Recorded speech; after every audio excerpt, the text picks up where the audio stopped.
Hey guys, Matthew here, and welcome to episode number 10 of the Abusing Harvest series. Unlike almost all the other episodes though, this one will make almost no use of the actual harvest lee mechanic. So this episode we'll be talking about the cast on crit bows for the build which was made by I believe Fast AF, which is a barrage cast on crit build. This is a craft that was requested quite a few times, and honestly, looking at the market, these prices are ridiculous. And I myself have made a decent few of these bows, and every time I sell one, I almost feel bad because of how badly these buyers are getting scammed.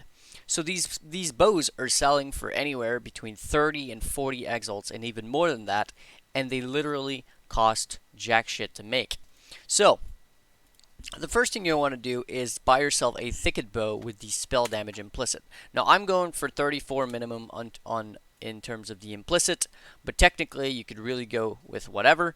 It seems some of these bows, the bases have been going up in price though, which I think is only fair given the price of the final craft, but realistically I was getting these bows for as low as 3 exalts each with even 40 plus spell damage, such as this one here, which is 36 to 44.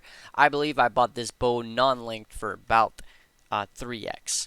So you can buy them linked, such as this one here for 6 exalt linked. It's actually still very profitable to buy it linked for 6x, or non-linked for 7x. I would say is starting to be a little bit more on the expensive side, but you can very easily whoop these bows and life search them and pick them up for 3, 4, 5, 6x, even non-linked. Because the rest of the craft is so incredibly cheap. So once you've got yourself a bow with the spell damage implicit, the next thing you're going to want to do is link it up, if it's not linked. How you're going to do that, the easiest way is to throw a few perfect fossils at it until you get the quality to about 26-27%.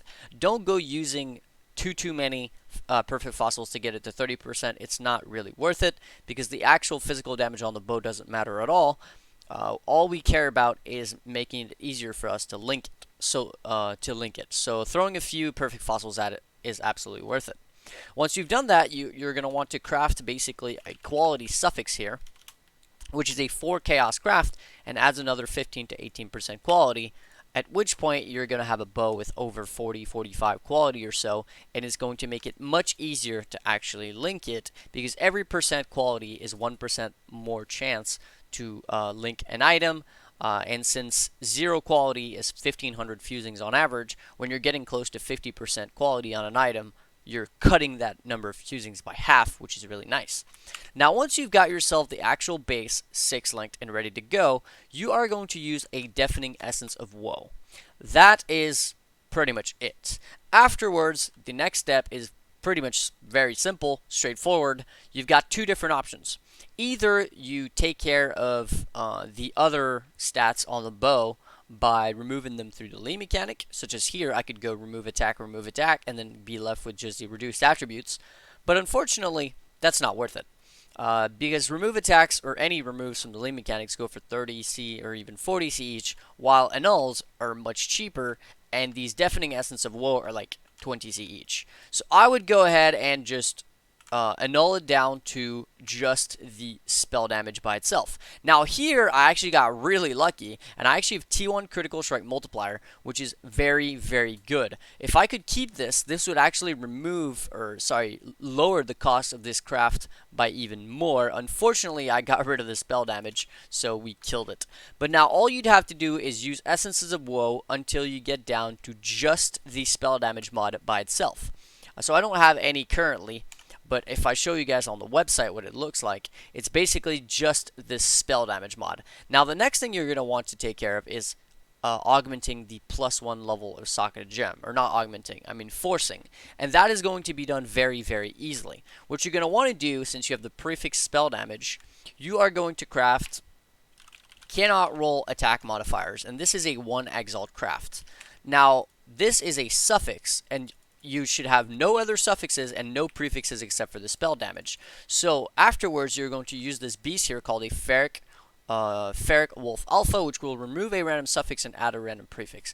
Now, for some reason, though, it removes the prefix that it adds is actually added before the suffix is removed. So while, as you can see, it says add a random prefix, remove a random suffix. And this order of operation is very important Because what that means is that the prefix that is added is actually considering the fact that you have cannot roll attack modifiers on the bow.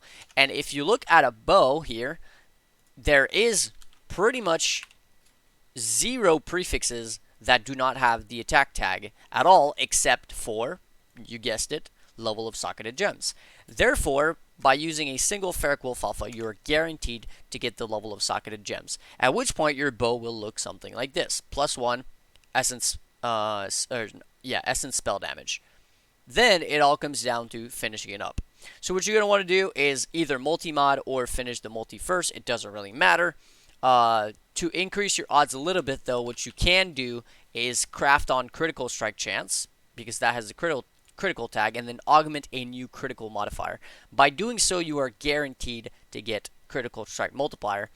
So instead of having a 1 in 12 chance to get, say, T1, or I would personally accept T2, you have a 1 in 6, or in this case, a 2 in 6, which is pretty damn good.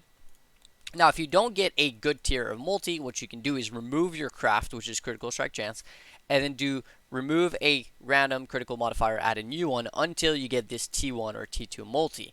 Now, when that's acquired, you're basically done. All that's left is the multi-mod, cold damage, extra chaos, chance to deal double damage, and you've got yourself a bow that sells from anywhere from 35 to 40 exalts and even higher than that.